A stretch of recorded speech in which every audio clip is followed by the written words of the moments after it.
Tafsiri ya mali asili. Leo tumejaajaa na tafsiri mali asili, maana ya natural resources. Kwa hivyo ukitaja natural resources pale ndipo unapata physical features, drainage features, vitu kama hivyo kwa lugha ya Kimombo. Kwa hivyo mountain, mlima.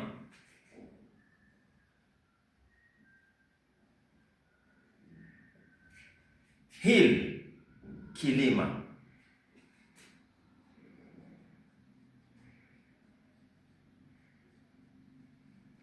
Valley ni bonde.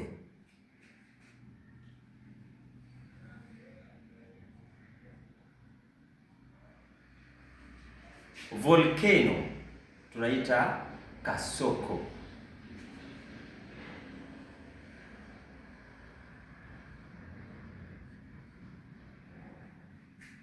Cave, lugha ya Kiswahili, pango.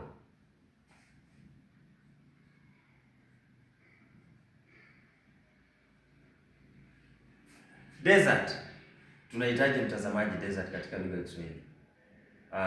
Wale wajuzi naomba mnijuze pale kwenye sehemu ya maoni. Desert katika lugha ya Kiswahili tunahitaji? Kazi kwenu. Plains, nyanda za chini.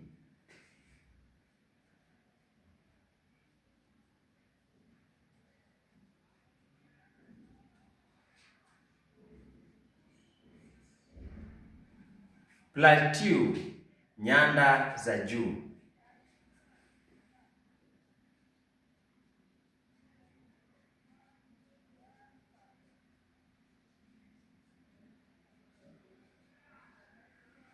Mountain range, safu ya milima.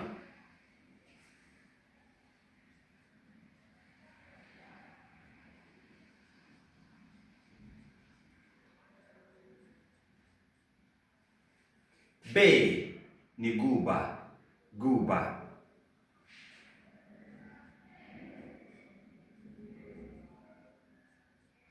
Hadi kufikia pale sina la ziada, ila kusema tu asanteni sana kwa wale ambao wanazidi kunitazama, wale ambao wananifuatilia sana katika mtandao wa TikTok na hata pale YouTube. I am Ivan Kenya ndilo jina.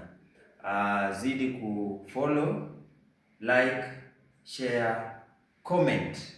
Hadi wakati mwingine, shabash.